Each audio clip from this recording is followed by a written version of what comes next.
Smash Engineering.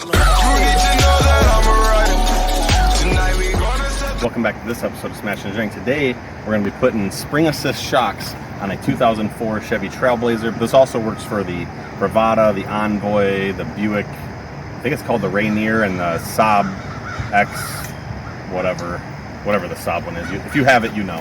But anyway, so first I want to measure. A lot of people have said these give you like a 2-inch lift. I've never actually. No, I don't know if anyone's ever checked that, so we'll come in here. And, okay, we're about 19 inches right to the top of the bumper there. Yeah, about 19 inches. So, let's go ahead and get started. One thing I'll always say whenever we're working on a vehicle, be safe, be careful, have someone around, use jack stands. Don't do anything that's going to get you hurt. All right, so let's go ahead and get started.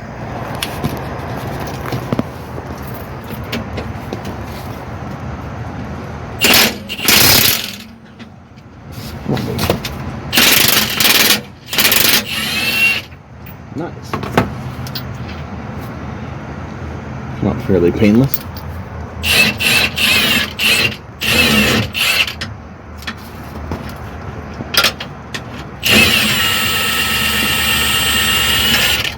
Cool. There wasn't as much tension on it as I thought there might be. Stay there, stay there. The other one is up here.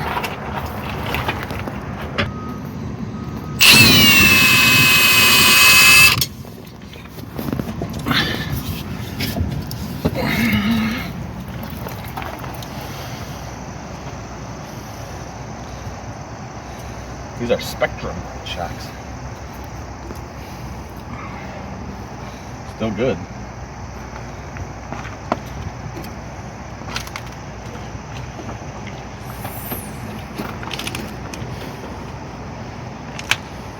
I don't know which end goes up with these.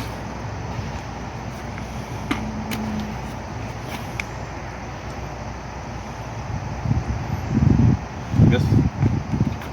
Ooh, that could have been bad.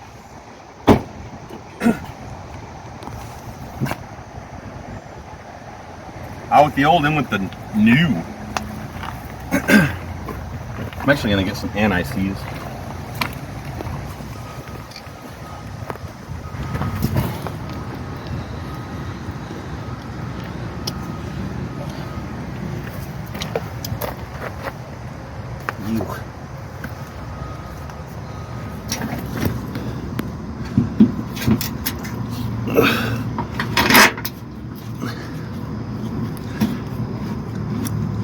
I like to put them in by hand, not with an impact.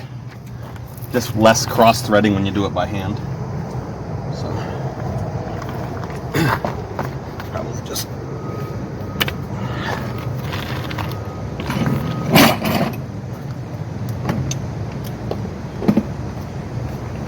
Plus, unless you're a pro with an impact, you don't know how much torque you're putting on it.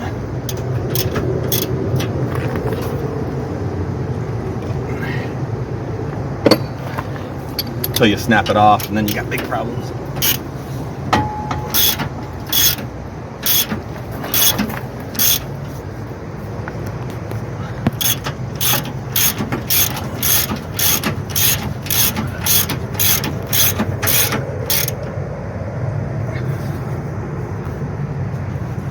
Wait till I get the bottom one in before I tighten this one all the way.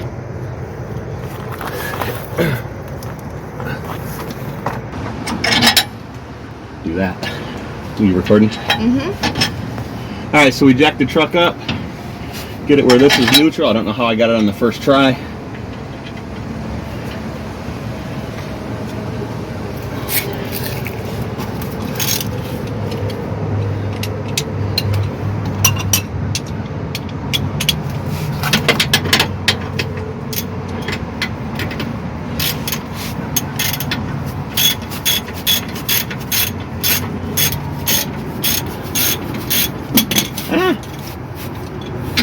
Don't do that with a snap-on wrench, it'll cost your house to fix it.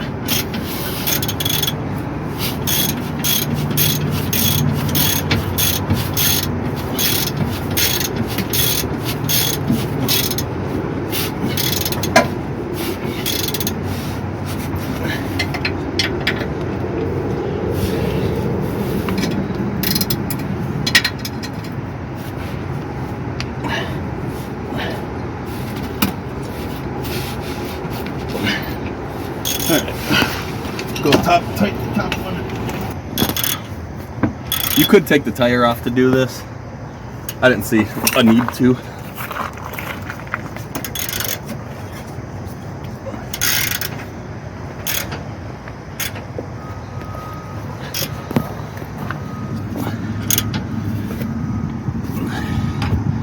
All right, let's do the other side.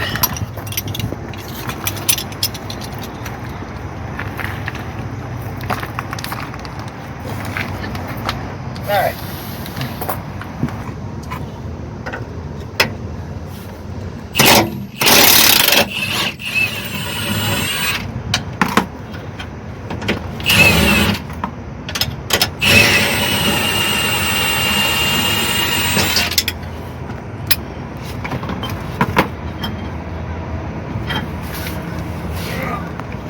Now you come up here and take this bolt out.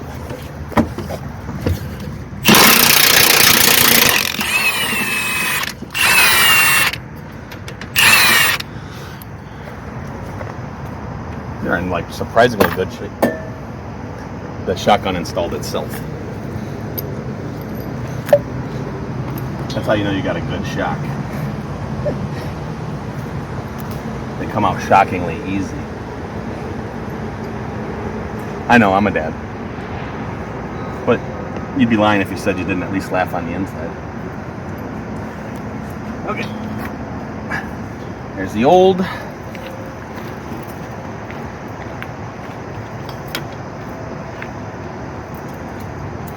And with the new. I had these on a different vehicle. Ended up selling that vehicle, and the person said they didn't care if these shocks were on it or not. So I took them back because I love them. It's like these are the way to go. Again, don't put this in with a impact. I mean, once you get it started, you probably could without any issues, but not a big fan of putting things together with an impact.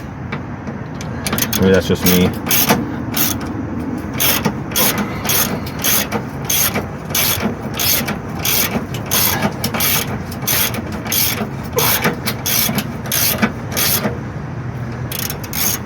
Make sure we leave it just a slight bit loose.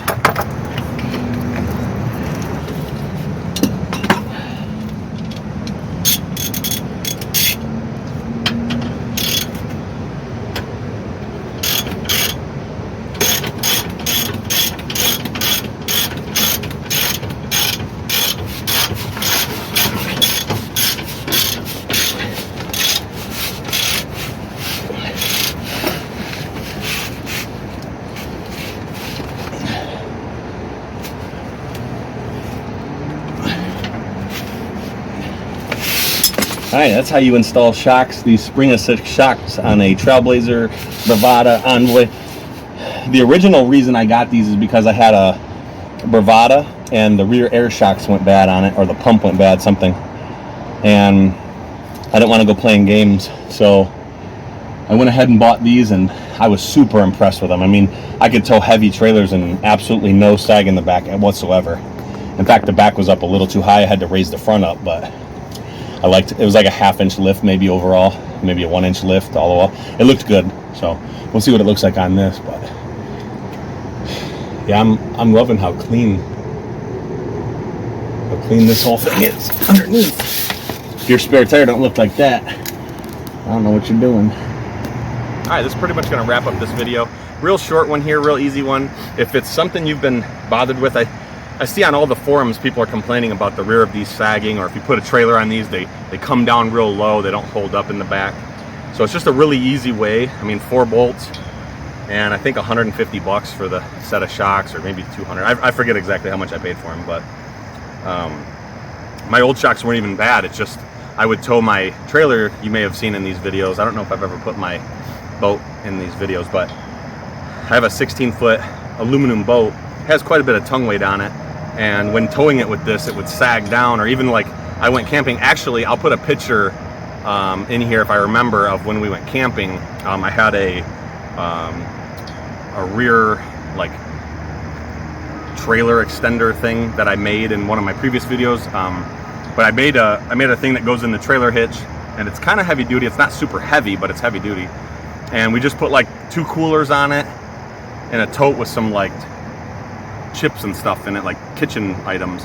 And this whole back thing was sagging real low. I mean, granted, I had the car packed out too, but when I did that with the Bravada previously, I went to a dark sky park with the Bravada. I did the same thing, and it had these shocks on it. It didn't sag at all. So hoping that's where we get. And I just remembered while I was editing the video that I forgot to measure what the final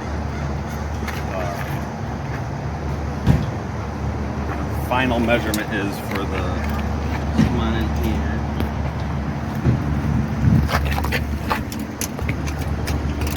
Stupid tape measure doesn't stay stiff at the bottom. About 22. So what was it? I'll have to look in the video. I think it was 20 before, 19, 20.